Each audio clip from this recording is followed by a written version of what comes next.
Welcome to the deep dive. We take your sources, stacks of them sometimes, and we really try to pull out the most potent nuggets of knowledge. Yeah, get right to the heart of it. Exactly.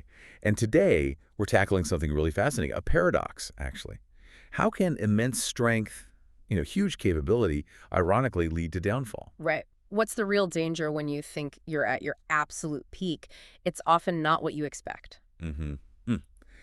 Our mission for this deep dive is to explore what the source calls the mystery of being strong, yet conquered through complacency. Okay. We're using insights from a really thought-provoking message outline.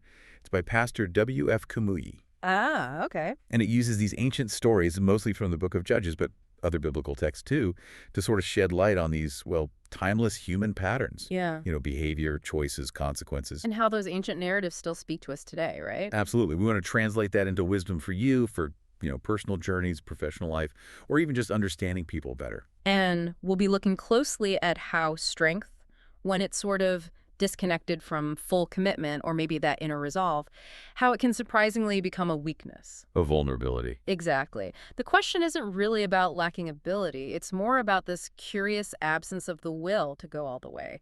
Settling for good enough? Precisely. When good enough becomes the enemy of what could be truly great, or in this case, what was actually commanded. So let's unpack that central mystery, this paradox of strength leading to downfall. Our source points right away to Judges 1.28. Okay. Talks about ancient Israel. They'd gained significant strength, real power, and they put the Canaanites to tribute. Basically made them pay taxes, forced labor. They had the upper hand. Right. They were dominant. But here's the twist. The text says very clearly they did not utterly drive them out. And what's fascinating, it explicitly says this failure wasn't because they were weak. No, they could have. They could have. It was complacency. And this is where it gets really interesting, I think. You have these clear promises, no one will be able to stand against you, that kind of thing. A legacy of faith from leaders like Joshua.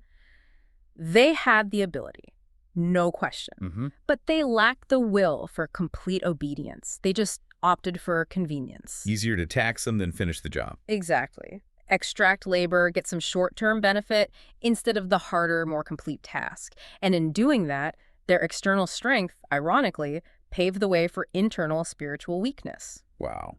So they were unconquerable from the outside. But conquered themselves from within, through inaction, through compromise. So what does this mean for us then? It sounds like settling for that partial win, that good enough.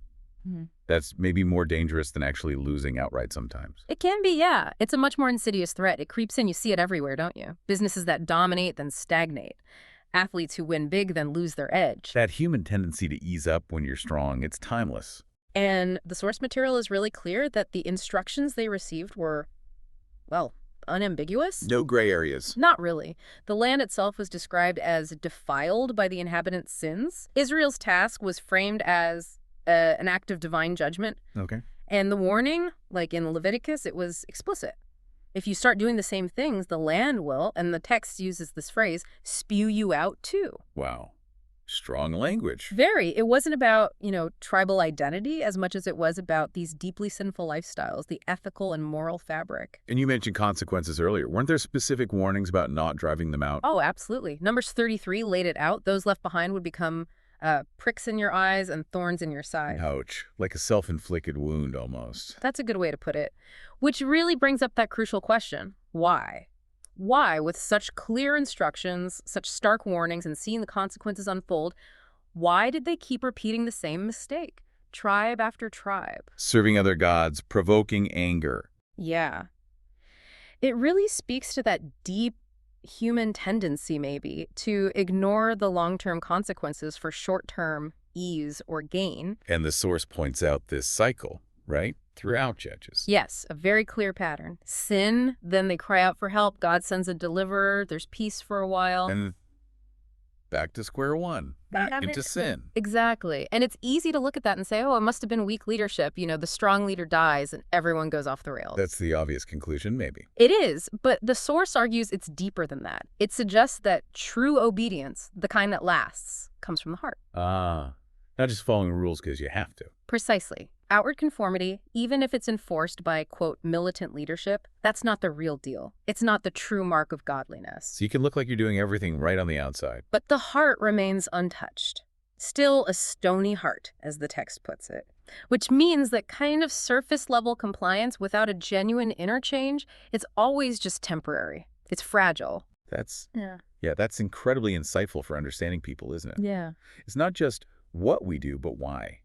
The motivation behind it. It's all about that inward cleansing, not just external control. If someone's only behaving well because, the boss is watching or they're afraid of getting caught. So that obedience crumbles pretty quickly when the pressure's off. Exactly. And the source emphasizes that real lasting change needs what it calls a new heart and a new spirit. Without that internal transformation, true obedience is basically impossible. And it makes another really sharp point, I think, about regret. Often we regret the consequences of our actions, getting sick, losing money, damaging relationships. Right, we regret the pain it causes us. Yeah. Rather than feeling genuine sorrow for the act itself or the offense against, God or our own principles, the source calls it a self-sorrow, not the kind that really leads to change. Okay, so this internal state, this heart condition, is paramount. Which then leads into this idea of ultimate accountability. The source talks about a great day coming, a day of final separation. Right. Judgment. And the core idea there is that nothing is hidden. A higher power, God, sees everything, hears every conversation, observes every action, and knows the motive behind them all. That's a sobering thought. It is. And the idea that God shall bring every work into judgment with every secret thing, that, according to the source, should be the real motivator, the ultimate reason for living right.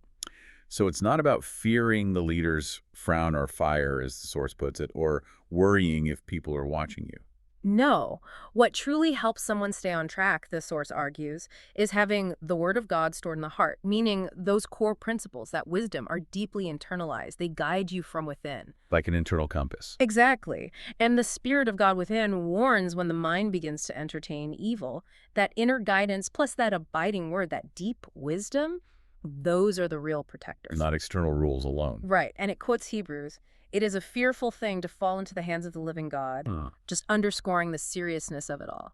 Okay, let's maybe make this more concrete. The source uses some powerful examples, right? Individuals who had incredible gifts, strength, wisdom, favor, but still fell because of this complacency, this internal weakness. Yeah, these case studies are really stark. First up, Samson. Legendary strength, off the charts. An archetype of physical power. Yeah, but his downfall, the source points out, it started subtly. Something small, a friendly conversation. With Delilah, right. Right, and the text says something chilling. He wist not that the Lord was departed from him. He didn't even realize his strength, that divine connection, was gone. Wow. Just totally unaware. It wasn't Delilah herself who was the core problem or, a lack of supervision. No. What was it then? The source suggests it was internal. A heart not circumcised, a nature not cleansed. Basically a deep inner impurity, a part of him that hadn't truly surrendered. His inner lust was untouched. So his outward strength masked a critical inner weakness. Precisely. And it really pushes us to ask, doesn't it? What inner compromises might we be making, even while we look strong or capable on the outside? That's a tough question. Okay, next. Solomon. Solomon. Famous for wisdom. Right. The guy who could figure out the trickiest problems, like that famous case with the two mothers and the baby. Super discerning, externally. You'd think someone that smart would see the internal dangers coming, wouldn't you? You really would. And yet, the source says he lacked that internal wisdom to recognize the need for a circumcised heart. Meaning he didn't apply that wisdom to himself. It seems so. Despite clear commands for kings not to multiply wives, not to chase after foreign gods, he takes, 700 wives and 300 concubines? That's a lot. It's staggering, and the text says they turned his heart away. His incredible external wisdom didn't protect him from divine anger because he didn't guard his own heart against those inward desires, those compromises. So outward success, even genius-level wisdom, is no guarantee of inner integrity. Not at all. It's a powerful reminder. Okay, and the third example, Saul. Yes, Saul, Israel's first king, given a clear mission by God. But he messed up. He did. He disobeyed. And why? The text says it was fear of the people rather than fear of God. He wanted to please the crowd more than obey the command. Tried to be popular instead of faithful. Essentially. And then when things got desperate, when God wasn't answering him, he takes this drastic step. He consults a witch, a medium at Endor. Wow. That's a big fall from grace. Huge. And the source ties his downfall directly to this idea of willful sin. After that, we have received the knowledge of the truth. He knew better. He knew better, but did it anyway. Right. And the text says he died specifically for his transgression and also for asking counsel of one that had a familiar spirit. It just hammers home the point. When that true reverence, that fear of God or deep respect for principle is gone, compromise is almost inevitable. Yeah. And at the end of the day, everyone stands alone in their choices. The source keeps coming back to the idea that it's the indwelling Savior, the Spirit of God living within, and the abiding Word, that internal guidance system that truly preserves someone. So, looking at Israel as a whole, then Samson, Solomon, Saul. It's a consistent pattern, isn't it? External gifts, whether strength, wisdom, or position, they just weren't enough without that sustained, heartfelt obedience, that inner transformation. Absolutely. That's the core thread running through all of this. But it's not all doom and gloom, is it? The source also talks about intervention, chances for renewal. Yes, thankfully. Even in the midst of these cycles of failure, there were moments of grace, of course, correction. Like what? Well, the angel of the Lord confronts Israel directly at one point, a very sharp rebuke, and it says they wept, they acknowledged their failure. So moments of clarity. Yes. Now, often they slid back, that's part of the cycle. But it shows the power of a, quote, convicting message for their repentance, those moments where the truth hits home. And it has to be genuine brokenness, right? Not just feeling sorry for yourself because you're suffering the consequences. Exactly, that godly sorrow versus the selfish sorrow we talked about earlier. And there's another story, Gideon. You mentioned him. Ah, Gideon, yes. A great example of a compelling message for our renewal. Here's a guy who's hiding, feeling totally weak and defeated, threshing wheat in a winepress to hide it from the enemy. Not exactly feeling heroic. Not at all. And the angel appears and calls him a mighty man of valor. While he's hiding. Yes. It's almost comical but profound. That message, calling out the potential despite the present reality, it rekindled boldness in him. Wow. It empowered him to tear down the idols, to trust God, and ultimately to lead this tiny army, just 300 men, to this incredible, miraculous victory. So it shows how seeing ourselves through a different lens, maybe a divine lens, can unlock potential we didn't know we had. Absolutely. And that ties into leadership, too. The source makes a really interesting point here. Oh, yeah. It says, a true leader is not afraid to say, look on me. Meaning, watch what I do. Yes. Leaders like Moses, Joshua, Caleb, Samuel, David, and later in the New Testament, Paul, John, they shared their own stories, their own transformations, not out of pride, the source says, but to glorify God and basically show others, look, this is possible, change is possible, faith works. So it wasn't just theoretical teaching, it was lived experience. Right, like Gideon saying, look on me and do likewise, or Paul saying, essentially, follow me as I follow Christ. It's demonstrating the transformation in your own life. That's powerful. Authenticity in leadership. Leading by example, not just words. Exactly. It builds trust and inspires belief in a way that abstract principles alone might not. Wow, okay.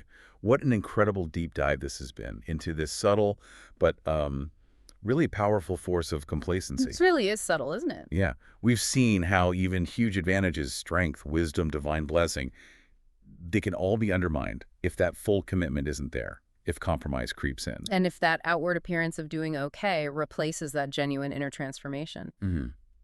The core message seems really clear.